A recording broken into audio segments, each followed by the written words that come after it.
এখানে মিতা তোমার ম্যাডাম একটা কথা বললো যে আমাকে প্রশ্ন বলে যেগুলো একটা বিগত বছরে আইছে, হ্যাঁ মানে 2-3 বছর আগে যেগুলো একবার আইছে ওইগুলো হুম বলে খুবই ইম্পর্টেন্ট আমাদের জন্য। হুম মানে যেগুলো একবার আইছে, এই একবারে দেখো। সেগুলো হ্যাঁ আসতে পারে, এগুলো আসার মতো প্রশ্ন। একবার যেগুলো আসে ওগুলো পরের বছর দেয়, আবার দেখা যায় কিছু কিছু আছে আসতেই থাকে ওইগুলো আসে। যেমন এই তত্ত্বগুলোর মধ্যে এখানে তো তত্ত্ব অনেকগুলো আছে, এর ভিতরে পরম ব্যয় সুবিধা তত্ত্ব যেটা, ওইটা পার্থক্য আকারে আসে বেশি। অ্যাডাম স্মিথের যে পরম ব্যয় সুবিধা ওইটা হচ্ছে পার্থক্য আকারে আসে বেশি, ওইটা অতটা ইম্পর্টেন্ট না, মানে ওটা তত্ত্ব আকারে আসে খুব কম, এক একটা তত্ত্বের সাথে পার্থক্য দিয়ে দেয়। এর মধ্যে সব থেকে বেশি ইম্পর্টেন্ট হচ্ছে 1.19, যেটা তুলনামূলক ব্যয় সুবিধা তত্ত্ব, খুবই ইম্পর্টেন্ট। তুলনা, ডেবিট রিকার্ডের তুলনামূলক ব্যয় সুবিধা তত্ত্ব, এইটা পড়তেই হবে, মানে কিছু পড়ো আর না পড়ো এইটা পড়তেই হবে। তুলনামূলক ব্যয় সুবিধা তত্ত্ব, ব্যয় সুবিধা তত্ত্ব, এইটা একটা আছে। তারপরে আমাদের ওই যে গত ক্লাসে আমি দুইটা তত্ত্ব পড়াইছিলাম, একটা হচ্ছে অর্পিত উপাদান তত্ত্ব আর একটা ছিল উপাদান দামের সমতা তত্ত্ব, খুবই ইম্পর্টেন্ট। এই দুইটাও কিন্তু সব থেকে বেশি ইম্পর্টেন্ট, এই তুলনামূলক ব্যয় সুবিধা তত্ত্ব, অর্পিত উপাদান তত্ত্ব আর উপাদান দামের সমতা তত্ত্ব। অর্পিত উপাদান তত্ত্বটা দেয়া আছে কোন জায়গায়, হেক্সারোলিনের অর্পিত উপাদান তত্ত্ব, এটা ছিল কোন জায়গায়, হ্যাঁ এই যে 1.48, এটা পড়বা ভালো করে, হেক্সারোলিনের অর্পিত উপাদান তত্ত্ব, অর্পিত উপাদান তত্ত্ব। তারপরে আরেকটা হচ্ছে উপাদান দামের সমতা তত্ত্ব, এটা দেয়া আছে কত, 1.61,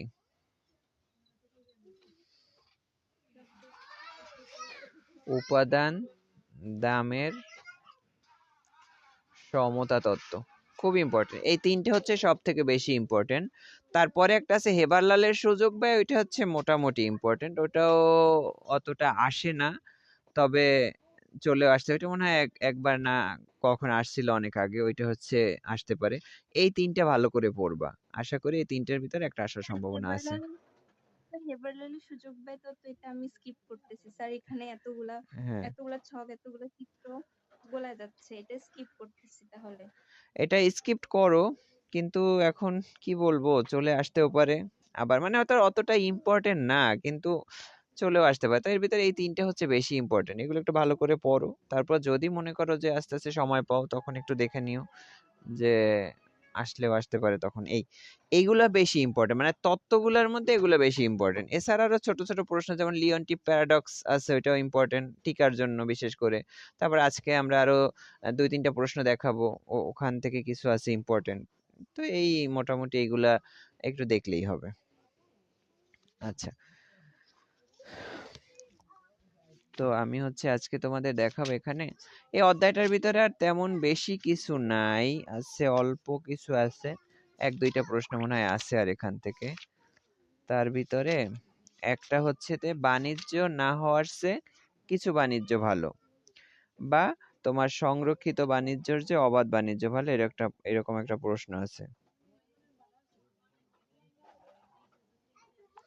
বাণিজ্য না হওয়ার চেয়ে কিছু বাণিজ্য ভালো, এরকম একটা প্রশ্ন আছে এখানে, এটা কোথায় গেল,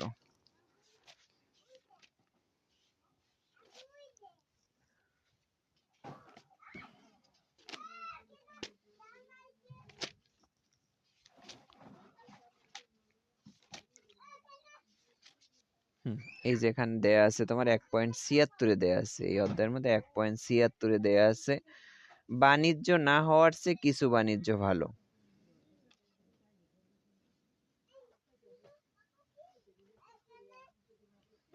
স্যামুয়েলসনের একটা উক্তি, বাণিজ্য না হওয়ার চেয়ে কিছু বাণিজ্য ভালো, কিছু বাণিজ্য ভালো, অথবা সংরক্ষিত বাণিজ্যের চেয়ে অবাধ বাণিজ্য ভালো, এরকম একটা আছে। এটাও স্যামুয়েলসনের হচ্ছে দুইটা উক্তি। Some trade is better than no trade, আর একটা হচ্ছে free trade is better than potential trade, এরকম। মানে এটা বোঝানো হয় এরকম যে একটা দেশ যদি বাণিজ্যে লিপ্ত না হয়, যদি বাণিজ্যে লিপ্ত না হওয়া মানে হচ্ছে নিজের দেশে উৎপাদন করবে, তো একটা দেশ যদি বাণিজ্যে লিপ্ত না হয় তখন তার দেশের ভিতরে যতটুকু উৎপাদন করবে ততটুকুই ভোগ করতে হবে, এর বাইরে তার ভোগ করার কোনো সম্ভাবনা নাই। কিন্তু যদি সে বাণিজ্যে লিপ্ত হয় তাহলে তার কিছুটা হলেও লাভ হয়। যেমন ওই যে আমরা যে তত্ত্বগুলো দেখলাম, প্রত্যেকটা তত্ত্বই কিন্তু বাণিজ্য থেকে লাভ, আমাদের কিছু না কিছু লাভ আছেই। যে তারা হচ্ছে উৎপাদন যা করে তার বাহিরে যেও, মানে উৎপাদন সম্ভাবনা রেখার বাহিরে যেও ভোগ করতে পারে। তো এই জন্য বলা হয় যে বাণিজ্য না হওয়ার চেয়ে কিছু বাণিজ্য করাও ভালো। বাণিজ্য না হলে আমাদের একটুও লাভ হবে না, কিন্তু বাণিজ্য হলে কিছুটা হলেও লাভ হবে, সেটা অল্প হোক বা বেশি হোক, কিছুটা হলেও লাভ হবে। এই জন্য বাণিজ্য না হওয়ার চেয়ে কিছু বাণিজ্য ভালো, এই কথাটা বলা হয়। অথবা সংরক্ষিত বাণিজ্যের চেয়ে অবাধ বাণিজ্য ভালো। এই সংরক্ষিত বাণিজ্য তোমার সংরক্ষিত বাণিজ্যটা হচ্ছে সরকারি কিছু বিধিনিষেধ আরোপ করা। সরকারি কিছু বিধিনিষেধ আরোপ করা হচ্ছে সংরক্ষিত বাণিজ্য। আর অবাধ বাণিজ্য হচ্ছে অবাধে যেটা করা হয়, মানে একদম সরকারি কোনো বিধিনিষেধ এখানে থাকবে না, তো অবাধ যাতায়াত ব্যবস্থা থাকবে এখানে, এটা হচ্ছে অবাধ বাণিজ্য। তো সংরক্ষিত বাণিজ্য থাকলে সরকারি কিছু বিধিনিষেধ থাকে, সেখানে বাণিজ্যটা একটা বাধাগ্রস্ত হয়। কিন্তু অবাধ বাণিজ্য থাকলে সেখানে আর কোনো বাধা থাকে না, নিজেদের ইচ্ছা মতো পণ্য আদান প্রদান করা যায়, তো সেখানে লাভের অংশটা একটু বেশি থাকে। তো এই জন্য বলা হয় যে সংরক্ষিত বাণিজ্যর চেয়ে অবাধ বাণিজ্য ভালো, অথবা বাণিজ্য না হওয়ার চেয়ে কিছু বাণিজ্য ভালো। দুইটি হচ্ছে স্যামুয়েলসন, যে আমাদের যে অর্থনীতিবিদ পল স্যামুয়েলসন, উনি মূলত এটার ব্যাখ্যা দিছে। এটা আমরা একটু চিত্রের মাধ্যমে এখন দেখবো। এটা ছোট প্রশ্ন, এটা আসলে কিন্তু 4 মার্কের জন্য আসবে প্রশ্নটা, টিকার জন্য বা 4 মার্কের জন্য খুবই ইম্পর্টেন্ট একটা প্রশ্ন। যেমন এটা আমাদের হচ্ছে একটা লাগবে উৎপাদন সম্ভাবনা রেখা, এখানে একটা লাগবে উৎপাদন সম্ভাবনা রেখা, এটা হচ্ছে উৎপাদন সম্ভাবনা রেখা। এবি হচ্ছে উৎপাদন সম্ভাবনা রেখা। আরেকটা রেখা যাবে আমাদের এখান থেকে দাম রেখা, সেই রেখাটা হচ্ছে এই বিন্দু বরাবর স্পর্শ করে, মানে এখান থেকে রেখাটা যাবে জাস্ট এই বিন্দু বরাবর স্পর্শ করে, এটা হচ্ছে উপরের দিকে চলে যাবে। এরকম করে একটু ইয়ে করে দিবা, স্কেল ধরে দাগ দিয়ে দিবা। এই তো এই হচ্ছে আমাদের, এটা হচ্ছে পিপি হচ্ছে দাম রেখা, এবি হচ্ছে উৎপাদন সম্ভাবনা রেখা, পিপি হচ্ছে দাম রেখা। আর এইটা হচ্ছে আমাদের, ধরো এখানে এই যে যেই বিন্দুটা এখানে স্পর্শ করবে সেটা আমাদের এখানে ছেদ বিন্দু বলা হয়। এইটা বিন্দু বরাবর আমরা একটু এখান থেকে নিয়ে নিব। আর এই চিত্রটা হচ্ছে এখান থেকে, বইয়ে যে চিত্রটা আছে আমি সেই চিত্রটা আঁকতেছি না এখান থেকে, কারণ বইয়ের চিত্রটা উল্টা করে দিছে, মানে আমি যে চিত্রটা আঁকতেছি বইয়ে সেটাই হচ্ছে উল্টা করে দিছে।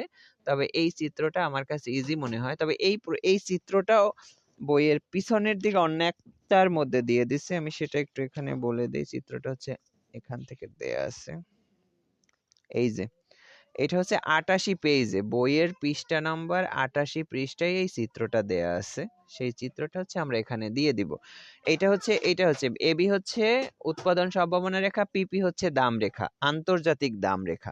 তো এখন আমাদের এখানে এই যে এবি আর পিপি যেখানে স্পর্শ করছে সেখান থেকে নিয়ে একদম বরাবর উপরে উঠাই দিব। এখন দেখো একটা দেশ হচ্ছে এই বিন্দুতে ভোগ করে, ধর এটা হচ্ছে এ বিন্দুতে উৎপাদন করে আর সি বিন্দুতে ভোগ করে। যদি একটা দেশ তোমার নিজেদের যদি বাণিজ্যে লিপ্ত না হয়, নিজের দেশে যদি একটা দেশ উৎপাদন করে, তখন সে এ বিন্দুতে উৎপাদন করে আর সি বিন্দুতে ভোগ করে, মানে সে উৎপাদন সম্ভাবনা রেখার ভিতরেই ভোগ করে। কিন্তু একটা দেশ যদি বাণিজ্য লিপ্ত হয়, তাহলে সে এ বিন্দুতে উৎপাদন করার পরে এই যে এখানে একটা বিন্দু দিব ডি বিন্দু, এই বিন্দুতে ভোগ করতে পারে।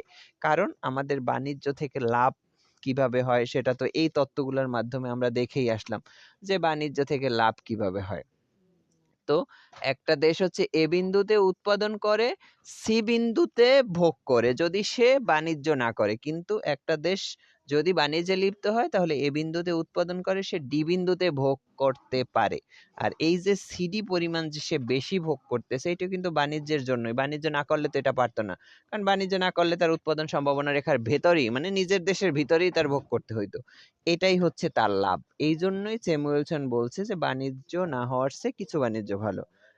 তো আমার এখানে হচ্ছে একটা, যেহেতু এটা ভোগবিন্দু আমরা দেখাবো, আমাদের ভোগটা সবসময় নিরপেক্ষ রেখার মধ্যে থাকে, এজন্য এখানে একটা নিরপেক্ষ রেখা দিব, এখান থেকে একটা নিরপেক্ষ রেখা দিব। এটা হচ্ছে IC1, এটা হচ্ছে IC2। এই আমার চিত্র শেষ, এইটুকুই চিত্র। মানে এখানে ব্যাখ্যাটা দিবে ভূমি অক্ষ হচ্ছে এক্স দ্রব্য আর লম্ব অক্ষ হচ্ছে ওয়াই দ্রব্য। তো আমাদের এখানে হচ্ছে একটা দেশ হচ্ছে এ বিন্দুতে উৎপাদন করে, যদি সে বাণিজ্য লিপ্ত না হয় এ বিন্দুতে উৎপাদন করে, সি বিন্দুতে ভোগ করে, আইসি অনের সাহায্যে সি বিন্দুতে ভোগ করে। কিন্তু যদি সে বাণিজ্যে লিপ্ত হয় তাহলে এ বিন্দুতে উৎপাদন করে, সে আইসি টু এর সাহায্যে ডি বিন্দুতে ভোগ করতে পারে। তো আইসি অনের থেকে আইসি টু এ অবশ্যই আমাদের উপযোগ বেশি, তার মানে এটাই হচ্ছে আমার লাভ। এই জন্যই স্যামুয়েলসন ওই কথাটা বলছে। এইটুকু হচ্ছে ব্যাখ্যা, এটা দিলেই হয়ে যাবে এখানে।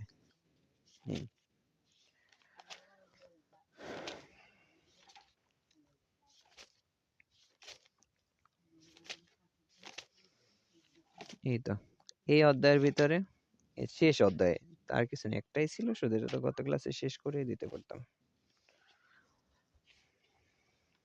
এই তো তো এই অধ্যায় থেকে আশা করি এগুলা পড়লে হয়ে যাবে। এখান থেকে একটা প্রশ্ন তো এখানে, একটা তত্ত্ব তো এখান থেকে আসবেই, এখান থেকে কিন্তু মাঝে মাঝে দুইটা তত্ত্ব তোমাদের চলে আসতে পারে। তো এই প্রথম অধ্যায়টা ভালো করে পড়বা, তারপর আমরা হচ্ছে একটু দ্বিতীয় অধ্যায়ে চলে যাই। এখন দ্বিতীয় অধ্যায় আর সপ্তম অধ্যায়, দুইটা অধ্যায় কিন্তু কাছাকাছি। দ্বিতীয় অধ্যায়টা আর সপ্তম অধ্যায়টা দুইটা কিন্তু কাছাকাছি, কাছাকাছি বলতে একই টপিক, শুধু আমাদের হালকা পাতলা কিছু চেঞ্জ। তো দ্বিতীয় অধ্যায়টা হচ্ছে ন্যাশনালের সিলেবাসে আসছে, সপ্তম অধ্যায়টা দেয়া আছে ঢাকা ইউনিভার্সিটির সিলেবাসে। ঢাকা ইউনিভার্সিটির সিলেবাসে দ্বিতীয় অধ্যায় সপ্তম অধ্যায় দুইটাই দেয়া আছে, কিন্তু ন্যাশনাল ইউনিভার্সিটির দ্বিতীয় অধ্যায়টা দেয়া আছে, সপ্তম অধ্যায়টা দেয়া নাই। তো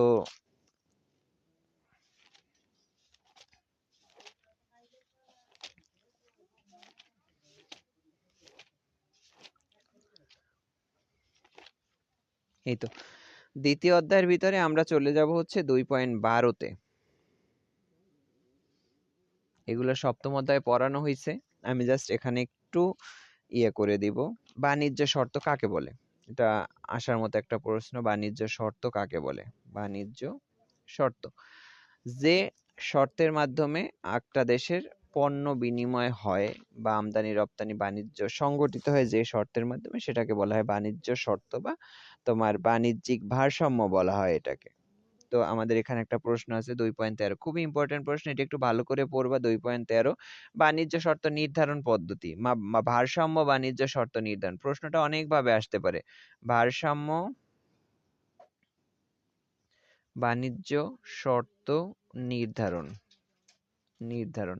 ভারসাম্য বাণিজ্য শর্ত নির্ধারণ, অথবা বাণিজ্য শর্ত নির্ধারণ পদ্ধতি ব্যাখ্যা করো। মার্শালের বাণিজ্য শর্ত নির্ধারণ পদ্ধতি, এই ভারসাম্য বাণিজ্য শর্তটা যেমন মার্শাল নির্ধারণ করছে, মার্শালের বাণিজ্য শর্ত নির্ধারণ পদ্ধতি ব্যাখ্যা করো।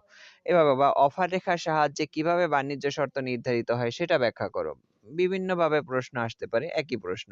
আর এটা একটু ভালো করে পড়বা এখান থেকে, এটা কিন্তু আসার মতো একটা প্রশ্ন। ভারসাম্য বাণিজ্য শর্ত, যে দুইটা দেশের অফার রেখা যেই বিন্দুতে ছেদ করে সেটাই হচ্ছে ভারসাম্য বাণিজ্য শর্ত নির্ধারণ। দুইটা দেশের অফার রেখা, অফার রেখা হচ্ছে আমি আমার পণ্য উৎপাদন করব, মানে পারস্পরিক চাহিদা থাকবে দুইটা দেশের পণ্যে। ধরো আমি হচ্ছে এক্স দ্রব্য উৎপাদন করতেছি, আর একজনে হচ্ছে ওয়াই দ্রব্য উৎপাদন করবে। এখন আমি এক্স দ্রব্য দিয়ে ওয়াই দ্রব্য নিব, আর একজনে ওয়াই দ্রব্য দিয়ে আমার থেকে এক্স নিব। এখন কতটুকু এক্স দিয়ে কতটুকু ওয়াই নিব, এটাই হচ্ছে অফার করা। এইটা যে রেখার মাধ্যমে দেখানো হয় সেটার নামই হচ্ছে অফার রেখা। অফার রেখা হচ্ছে এরকম গোল করে, হচ্ছে এরকম করে গোল করে যায় একটা, এখানে এরকম করে গোল করে যায় একটা, দুইটা দুই দিকে। এটা হচ্ছে ও এ, এটা হচ্ছে ও বি। ও এ হচ্ছে এদেশের অফার রেখা, ও বি হচ্ছে বিদেশের অফার রেখা। কথা হচ্ছে আমাদের পণ্য হচ্ছে এক্স দ্রব্য ওয়াই দ্রব্য, এদেশ কোনটা উৎপাদন করবে, বিদেশ কোনটা উৎপাদন করবে।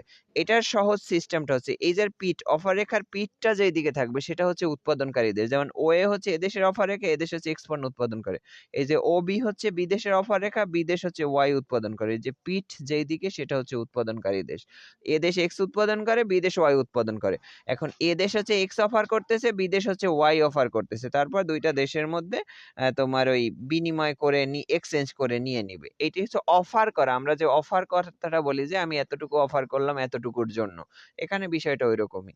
এদেশ একটা পণ্যের জন্য অফার করতেছে, আবার বিদেশও ওই পণ্যটার জন্য অফার করতেছে। দুই দেশের অফার রেখা যেই বিন্দুতে মিলিত হয় সেটাই হচ্ছে আমাদের ভারসাম্য। এই ভারসাম্য দুইটা দেশের অফার রেখার মধ্যে দিয়ে সবসময় আমাদের একটা রেখা যাবে, যেটার নাম হচ্ছে আন্তর্জাতিক দাম রেখা বা আন্তর্জাতিক বিনিময় হার রেখা বলা হয়। আন্তর্জাতিক বিনিময় হার রেখা বা আন্তর্জাতিক দাম রেখা, এটা হচ্ছে ওপি, হচ্ছে আন্তর্জাতিক দাম রেখা। আর যেহেতু এটা তো আন্তর্জাতিক দুইটা দেশ ছিল, কিন্তু একটা দুইটা দেশের যে পণ্য উৎপাদন করে তাদের একটা অভ্যন্তরীণ একটা দাম তো থাকে, বা অভ্যন্তরীণ বিনিময় তো একটা থাকেই। কারণ আমি আমার দেশে যে পণ্যটা উৎপাদন করতেছি সেই পণ্যটার আমার দেশে তো একটা দাম আমি নির্ধারণ করবোই দেশের মানুষের জন্য। তারপরে যখন আমি অন্য দেশে ওইটা যখন আমদানি রপ্তানি করতে যাব তখন আমার আলাদা একটা দাম থাকবে। তো এইটা হচ্ছে সেই দামটা দুইটা দেশের, এটা হচ্ছে আন্তর্জাতিক দামটা। আর একটা দেশের অফার এই যে অভ্যন্তরীণ দাম, সেটা হচ্ছে এইটা দুইটা দেশের অফার রেখার দুই পাশ থেকে দুইটা রেখা যাবে আমাদের। এটা যদিও কোনো ব্যাখ্যা নাই, এটা জাস্ট অভ্যন্তরীণ দাম দেখানো হইলো যে দেশের ভিতরে এটা দাম আছে। এ দেশের দাম হচ্ছে OM, বিদেশের দাম হচ্ছে ON, অভ্যন্তরীণ দাম রেখা। OP হচ্ছে আন্তর্জাতিক দাম রেখা। ই হচ্ছে আমাদের ভারসাম্য বিন্দু, ভারসাম্য বিন্দু বরাবর এটা হচ্ছে এদিকে নিয়ে নাও, এইটুকু পরিমাণ X দ্রব্য আর এইটুকু পরিমাণ হচ্ছে Y দ্রব্য। মানে তোমার এটা হচ্ছে ই হচ্ছে আমাদের ভারসাম্য বিন্দু। OS OQ1 পরিমাণ, বা এটা হচ্ছে OX1 পরিমাণ X দ্রব্য, আর OY1 পরিমাণ Y দ্রব্য। এইটুকু পরিমাণ X দ্রব্যর জন্য এইটুকু পরিমাণ Y দ্রব্য অফার করতেছে। বিষয়টা এরকম যে X উৎপাদন করতেছে সে OX এর পরিমাণ X দ্রব্য দিয়ে Y1 পরিমাণ Y দ্রব্য নিবে, যে Y উৎপাদন করতেছে সে Y1 পরিমাণ Y দ্রব্য দিয়ে OX1 পরিমাণ X দ্রব্য নিবে। এটাই হচ্ছে ভারসাম্য। এটা একটু পড়বা। এখানে আমাদের প্রশ্ন আছে বাণিজ্য হারের শ্রেণী বিভাগ। এই শ্রেণী বিভাগগুলোর মধ্যে থেকে কিন্তু প্রশ্ন আসবে। শ্রেণী বিভাগগুলোর মধ্যে পার্থক্য আছে, প্রশ্ন আছে, এখান থেকে প্রশ্ন আসবে। যেমন এই শ্রেণী বিভাগগুলোর মধ্যে প্রশ্নই হচ্ছে শ্রেণী বিভাগ প্রকারভেদগুলো আসে না কখনো, যে মানে প্রকারভেদ আলাদা করে আসবে না, বাণিজ্য শর্ত কয় প্রকার সেটা আসবে না। তোমার এখানে হয়তো প্রশ্নটা এভাবে আসতে পারে যে বাণিজ্য শর্ত কাকে বলে, এর প্রকারভেদ গুলো আলোচনা করো বা শ্রেণী বিভাগ গুলো আলোচনা করো। তাহলে আমাদের এখানে অনেকগুলো প্রকার আছে, সবগুলা লাগে না, আমরা শুধু তিনটা পড়বো। তিনটার ভিতরে একটা হচ্ছে পণ্য বিনিময়, মানে প্রথমত হচ্ছে বাণিজ্য শর্ত হচ্ছে দুই প্রকার। একটা হচ্ছে পণ্য বিনিময় বাণিজ্য শর্ত, একটা হচ্ছে আয় বাণিজ্য শর্ত। প্রথম হচ্ছে দুই প্রকার। প্রথমত এক নাম্বার হচ্ছে পণ্য বিনিময় বাণিজ্য শর্ত,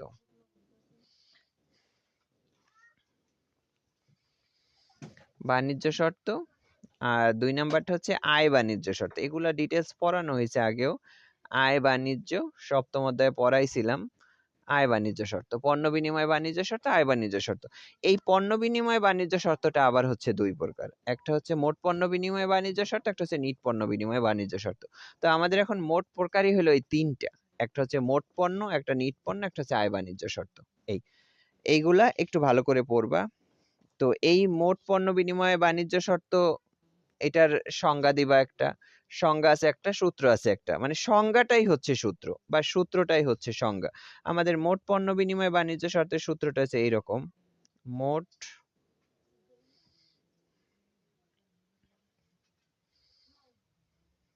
বাণিজ্য শর্ত, মোট পণ্য বিনিময় বাণিজ্য শর্ত, এটাকে বলা হয় জি ইকুয়াল, এটার সূত্রটা হচ্ছে আমদানির পরিমাণ সূচককে রপ্তানির পরিমাণ সূচক দ্বারা ভাগ করলে যা পাওয়া যায় সেটা হচ্ছে মোট পণ্য বিনিময় বাণিজ্য শর্ত, QM/QX। এটা হচ্ছে আমাদের সূত্র। এই সূত্রটা আমরা যেহেতু এটা সূচক ব্যবহার করা হয়, আমদানির পরিমাণ সূচককে রপ্তানির পরিমাণ সূচক দ্বারা ভাগ, যেহেতু সূচকের কথা বলা হয়েছে, সূচক মানে কিন্তু বিগত বছরের তুলনায় বর্তমান বছরের একটা দাম। আচ্ছা 1 মিনিট।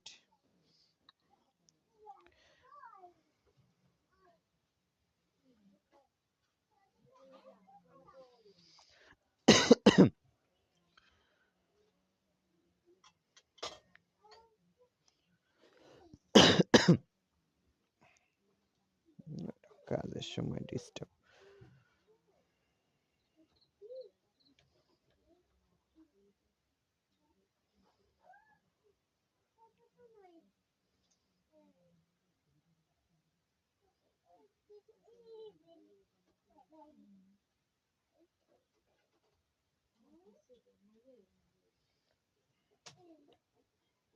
হুম, তো আমাদের এখানে এটা হচ্ছে মোট পণ্য বিনিময় বাণিজ্য শর্তটা হচ্ছে আমদানির পরিমাণ সূচককে রপ্তানির পরিমাণ সূচক দ্বারা গুণ। আর যেহেতু এখানে সূচকের কথা বলা হয়েছে, তার মানে আমাদের বিগত বছরের সাথে বর্তমান বছরের একটা তুলনা করতে হবে। তার মানে এখানে এইটা এরকম দেও QM1/QM0, আর এখানে হচ্ছে QX1/QX0। এইটা হচ্ছে আমার ইয়ে। তো এখন আমাদের এখানে এইটা মানে সংজ্ঞাও হচ্ছে এটা, সূত্র হচ্ছে এটা। এখানে সংজ্ঞাটা এইভাবে দিবা, আমদানির পরিমাণ সূচককে রপ্তানির পরিমাণ সূচক দ্বারা ভাগ করলে যা পাওয়া যায় সেটাই মোট পণ্য বিনিময় বাণিজ্য শর্ত।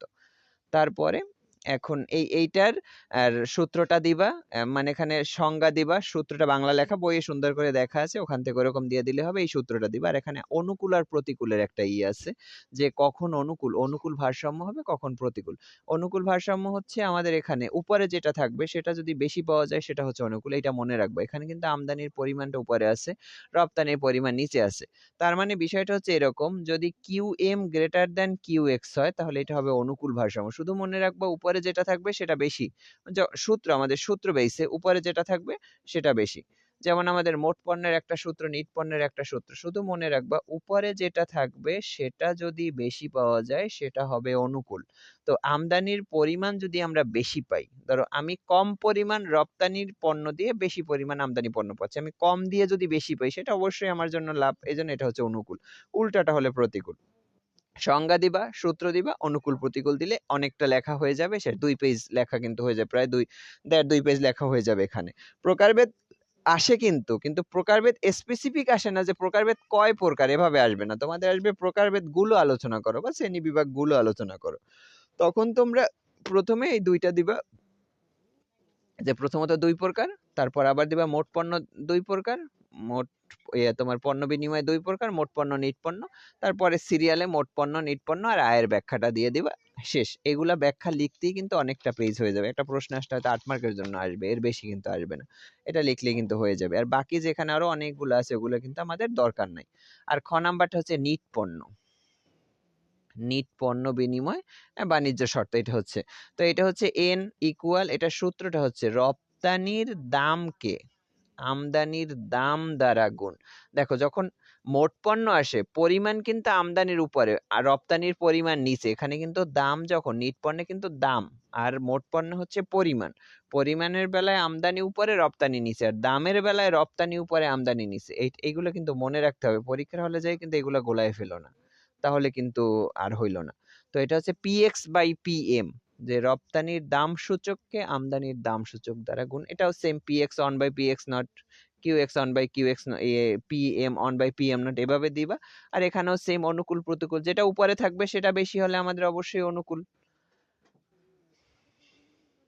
যেটা উপরে থাকবে সেটা যদি বেশি হয় তাহলে এটা হচ্ছে আমাদের জন্য অনুকূল। এখন কথা হচ্ছে যে আমরা কম পরিমাণ রপ্তানি দিয়ে যদি বেশি পরিমাণ আমদানি পাই সেটা আমাদের জন্য অনুকূল, পরিমাণের বেলায় বেশি পেল। আর যদি দামের বেলায় আমরা যদি রপ্তানির দাম বেশি পাই সেটা কিন্তু অনুকূল। পরিমাণের বেলায় যেটা, যে দেশটা পরিমাণ পাবো সেটা হচ্ছে বেশি। ধরো আমি যদি কম দিয়ে বেশি পাই সেটা হচ্ছে আমার অনুকূল।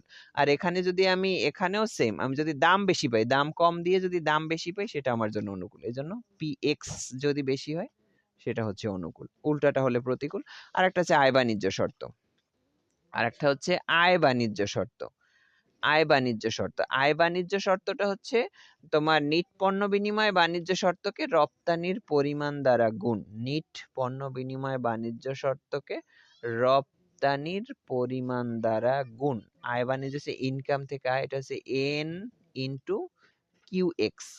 এটা এই N এর সূত্রটা আবার এইটা, যে PX/PM ইন্টু QX। এই রপ্তানির পরিমাণ সূচককে নিট পণ্য বিনিময় বাণিজ্য শর্তকে রপ্তানির পরিমাণ দ্বারা গুণ দিলে যা পাওয়া যাবে সেটা হচ্ছে আমাদের আয় বাণিজ্য শর্ত। এখানে আরো অনেকগুলো দেয়া আছে, এগুলো আমাদের লাগবে না, এখানে পার্থক্য আছে। 3টা পার্থক্য, একটা হচ্ছে মোট পণ্যের সাথে নিট পণ্যের পার্থক্য, মোট পণ্যের সাথে আয়ের পার্থক্য, অথবা নিট পণ্যের সাথে আয়ের পার্থক্য। এরকম 3টা পার্থক্য ঘুরায় পেঁচাই আমাদের কিন্তু এখানে 3টা পার্থক্য 3টা পড়তে হবে। একটা হচ্ছে 2.15-তে একটা পার্থক্য দেয়া আছে, তারপরে একটা পার্থক্য দেয়া আছে 2.16-তে একটা পার্থক্য। মোট পণ্যের সাথে নিট পণ্যের পার্থক্য, নিট পণ্যের সাথে আয়ের পার্থক্য, আর একটা হচ্ছে মোট পণ্যের সাথে আয়ের পার্থক্য। এগুলো একটু পড়বা। এগুলো কিন্তু সপ্তম অধ্যায়ের ভিতরেও কিন্তু পড়াইছি। সপ্তম অধ্যায়টা বেশি দিন হয় নাই আমি ক্লাসটা নিয়েছি, ওখানে এগুলো পড়ানো ছিল, জাস্ট একটু দেখাই দিলাম তোমাদের, তখন এটা হয়ে যাবে। 2.21-এ একটা প্রশ্ন আছে, বাংলাদেশের মতো উন্নয়নশীল দেশে বাণিজ্য হারের অবনতির কারণ কি? বাংলাদেশের মতো উন্নয়নশীল দেশে বাণিজ্য হারের অবনতির কারণ।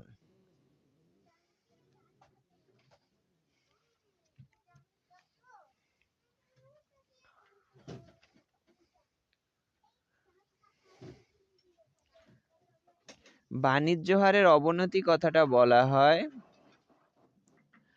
তোমার প্রতিকূল বাণিজ্য শর্ত, রপ্তানির তুলনায় আমদানিটা বেশি হবে, সেটা হচ্ছে বাণিজ্য হারের অবনতির কারণ। বাংলাদেশের মতো উন্নয়নশীল দেশে বাণিজ্য হারের অবনতির কারণটা কি? এই অবনতির কারণটা হচ্ছে বাংলাদেশের মতো যে উন্নয়নশীল দেশগুলো আছে এই সকল দেশে হচ্ছে তোমার আমরা যা আমদানি যা করি তার থেকে রপ্তানিটা কম হয় অনেক। কারণ এইসব দেশে বাংলাদেশের মতো যে উন্নয়নশীল দেশ আছে তার এই বাণিজ্য হারের অবনতির মূল কারণই হচ্ছে জনসংখ্যা বৃদ্ধি। জনসংখ্যা যে হারে বৃদ্ধি পাচ্ছে সে হারে উৎপাদন কিন্তু বৃদ্ধি করা সম্ভব না। কারণ জনসংখ্যা যে বৃদ্ধি পাচ্ছে সেই জনসংখ্যার উৎপাদনের দেশের ভিতরে উৎপাদন দিয়ে তো প্রয়োজন মেটানো যাচ্ছেই না, উল্টা আরো আমদানি করতে হচ্ছে। আমরা রপ্তানি করবো কি, আর উল্টা আমদানি করতে হচ্ছে বেশি, এই জন্যই বাণিজ্য হার অবনতি যায়। তারপর উৎপাদন বৃদ্ধির হার কম। বাংলাদেশের মতো উন্নয়নশীল যেই দেশগুলো আছে এদের উৎপাদনটা তুলনামূলক কম। যেমন আমাদের বর্তমান সময় উন্নত প্রযুক্তি ব্যবহার করে অনেক বেশি উৎপাদন করা সম্ভব, কিন্তু এই বাংলাদেশের মতো যে সকল দেশ আছে এদের টাকার পরিমাণ কম থাকে, যার কারণে এদের উৎপাদনের পরিমাণটা হচ্ছে কম থাকে। মানে এরা যতটা উৎপাদন দরকার ততটা উৎপাদন তারা করতে পারছে না, এরকম।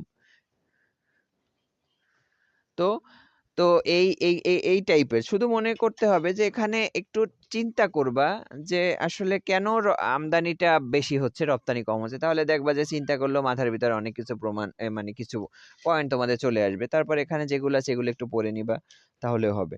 তারপর এখানে আমাদের খুবই ইম্পর্টেন্ট একটা প্রশ্ন 2.22 প্রেবিস সিঙ্গার উপসিদ্ধান্ত। প্রেবিস সিঙ্গার উপসিদ্ধান্ত, এই যে এখানে দ্বিতীয় অধ্যায়ে যে কয়টা প্রশ্ন পড়লাম সবই কিন্তু ইম্পর্টেন্ট, এখানে কোনটা আসবে বলা যায় না। এর ভিতরে এই প্রেবিস সিঙ্গার উপসিদ্ধান্তটা একটু বেশি ইম্পর্টেন্ট। এই প্রেবিস সিঙ্গার উপসিদ্ধান্ত এইটা এভাবে না এসে এটা কিন্তু এভাবে আসতে পারে যে বাণিজ্য শর্ত সবসময় প্রাথমিক পণ্য উৎপাদনকারী দেশের বিপক্ষে ধাবিত হয়, সেটা ব্যাখ্যা করো। যে এই যে বাংলাদেশের মতো উন্নয়নশীল দেশে বাণিজ্য হারের অবনতির কারণই হচ্ছে, আরো একটা কারণ আছে, প্রাথমিক পণ্য উৎপাদন করে। কারণ আমাদের প্রাথমিক পণ্যটা হচ্ছে কৃষি পণ্য আর শিল্প পণ্যটা হচ্ছে চূড়ান্ত পণ্য। এখন এই শিল্প পণ্য উৎপাদন করতে হলে তো কাঁচামাল হিসেবে কৃষি পণ্য দরকারি।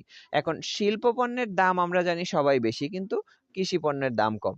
এখন এই যে শিল্প পণ্যটা উৎপাদন করতে শিল্প পণ্যের দাম যেমন বেশি তেমন এটা উৎপাদন করতে খরচও তো বেশি।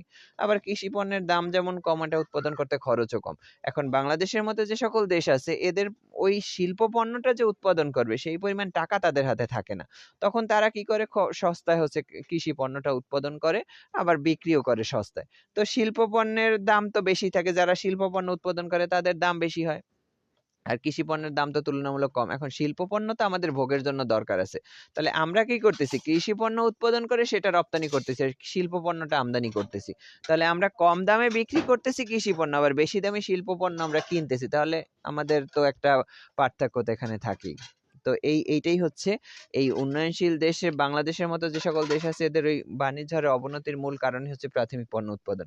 এই প্রেবিস সিংহের উপসিদ্ধান্তের মূল কথাও কিন্তু সেটা, যে বাণিজ্য শর্ত সবসময় প্রাথমিক পণ্য উৎপাদনকারী দেশের বিপক্ষে ধাবিত হয়, সেটা ব্যাখ্যা করতে বলছে প্রেবিস সিংহের। ওনারাই একটা যুক্তি দাঁড় করছে, এই জন্য এটার নামই হচ্ছে প্রেবিস সিংহের উপসিদ্ধান্ত।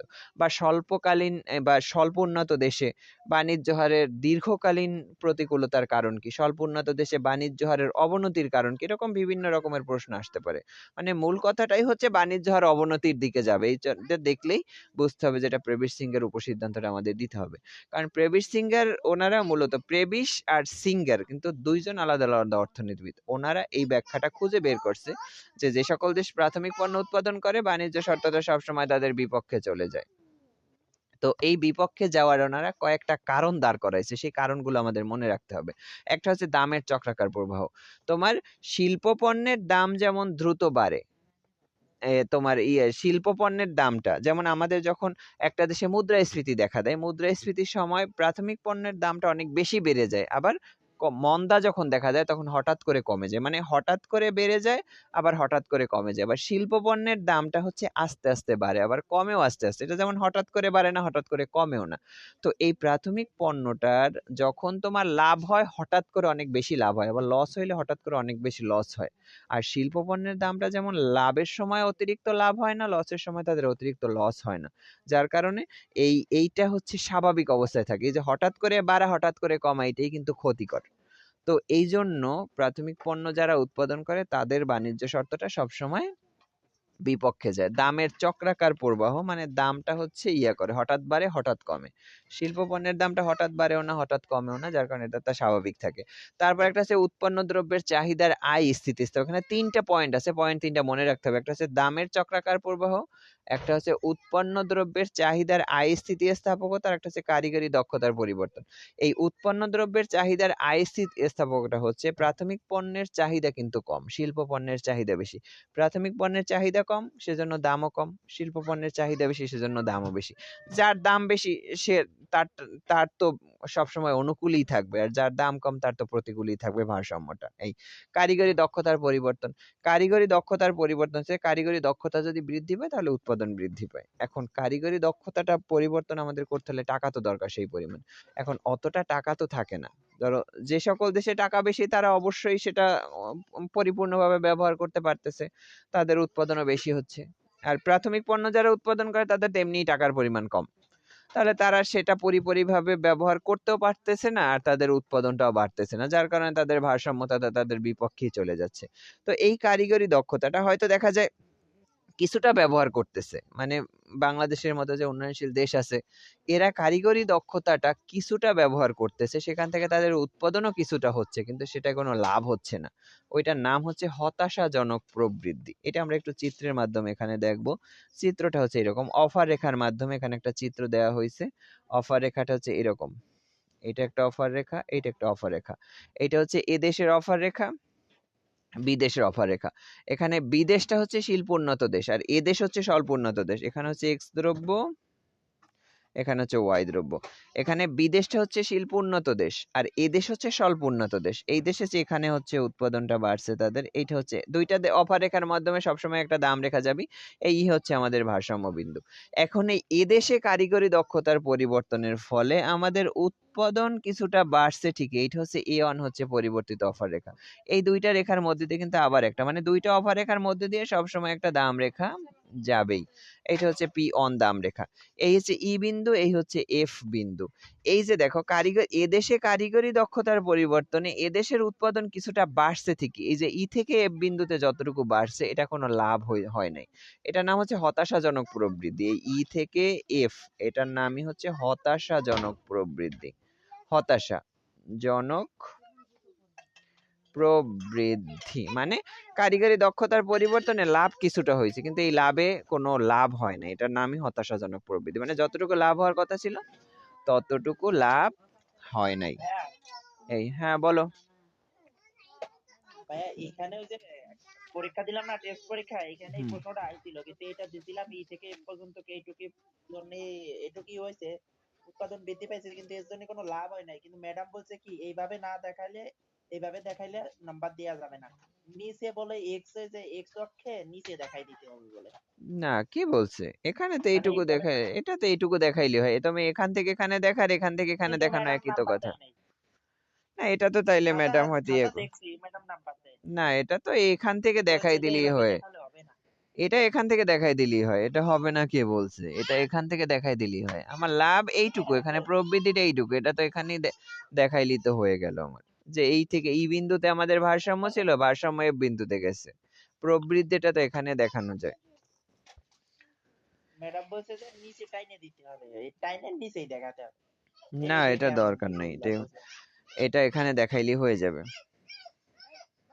এটাই 8-এর ভিতর দেশে কি মনে হয়েছে? 3 না 4 দিন এই জন্য। হুম। না এটা এখান থেকে দেখাইলি হবে, এটার ইয়ে লাগবে না। এই তো তো এইগুলো এখান থেকে, এই অধ্যায়ের ভিতরে এইগুলোই আছে, এখান থেকে আর কিছু লাগবে না। আচ্ছা ঠিক আছে তাহলে আজকে এইটুকুই থাক, তোমরা এইটুকু পড়ো, নেক্সট ক্লাসে হচ্ছে আমি এখান থেকে আরো যা আছে ওগুলো দেখাই দেবো। আর এইগুলো তো